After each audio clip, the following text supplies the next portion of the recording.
Welcome to the channel. Now, 3 months ago, I moved into an old building downtown. The rent was suspiciously cheap, but I was broke and the place was clean, quiet, top floor. Only one weird thing. The woman who showed me the apartment insisted on one rule: don't knock on 3B's door. I asked why. She paused, then said, because no one lives there. I thought it was a joke, like some creepy urban legend, but I nodded, signed the lease and moved in. The first 2 weeks were fine, until I started hearing sounds from 3B. Scraping, like furniture being dragged across the floor, footsteps pacing in the middle of the night, sometimes a low hum like someone talking to themselves. I went to the landlord.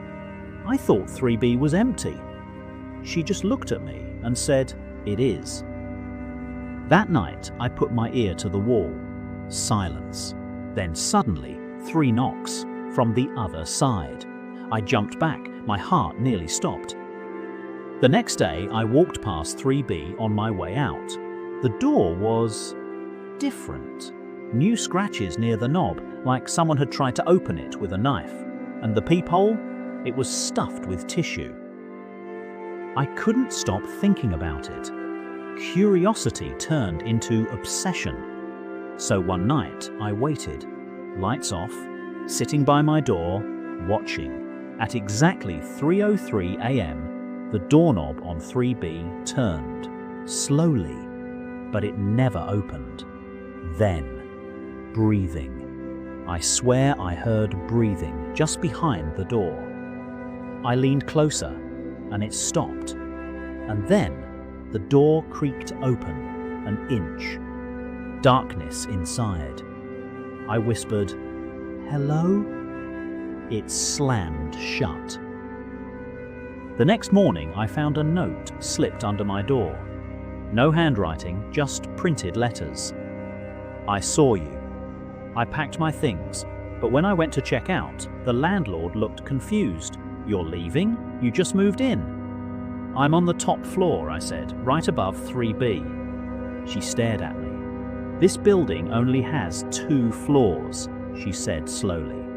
"There is no 3B. I ran. Later, I drove back, just once, to look. Sure enough, the building had only 2 mailboxes, and neither of them was labelled 3B. It happened on a quiet Saturday.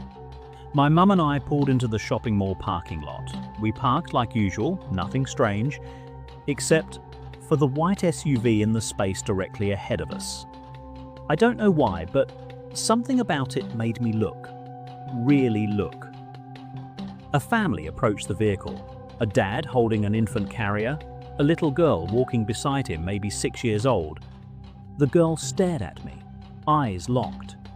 Not with childlike curiosity, but like she knew me.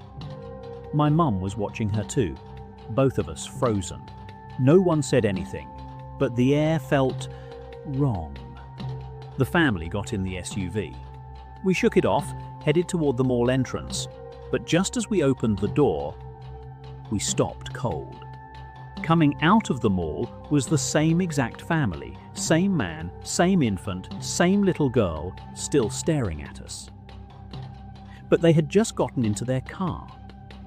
We turned around. The white SUV was still parked, still empty. It didn't make sense. My mum looked at me, her face pale. We weren't alone. A worker from the nearby food store had seen it too. She stepped forward, eyes wide. "You saw that too, right?" We nodded, speechless. For a moment, the 3 of us just stood there, staring at the family as they walked past, again. Later, I couldn't stop thinking about it. What if we checked the mall's CCTV?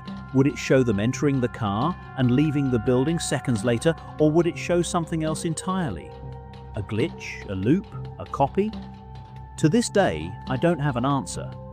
Just a memory burned into my mind of a little girl who never stopped staring.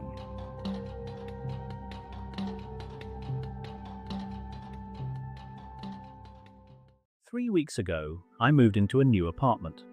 It's not fancy, just a quiet place on the top floor, one bedroom, a creaky hallway, and one giant old mirror mounted above the dresser. It came with the place. At first, I liked it.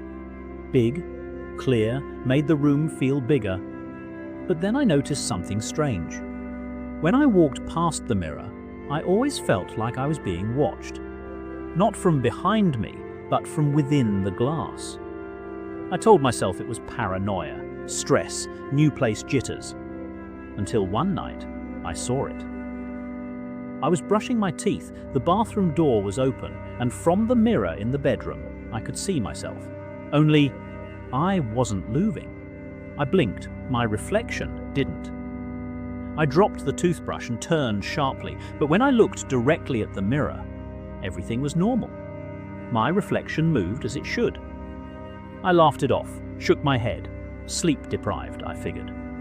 But it happened again, and again. Every time I wasn't looking at the mirror head-on, there'd be moments, just moments, where the reflection didn't quite match. A blink too slow, a smile I didn't make, or no reflection at all. Then one night, I had a dream. I was standing in front of the mirror, but the person staring back wasn't me. He looked like me, but older, paler, and angry. He pressed his hand against the inside of the glass. I woke up in a cold sweat and found a smudge on the inside of the mirror. A handprint. I tried to scrub it off. It didn't fade. The next night, I covered the mirror with a sheet. I couldn't take it anymore. But when I woke up, the sheet was on the floor, folded neatly, like someone had placed it there on purpose, and etched into the mirror, "Let me out." I moved out that day. I don't care about the deposit. I don't care if it was a dream or sleep paralysis or a prank. Some things aren't meant to be explained. And some mirrors don't reflect you, they watch you. If this story sent chills down your spine, subscribe. We've got more. And trust me, they only get darker from here.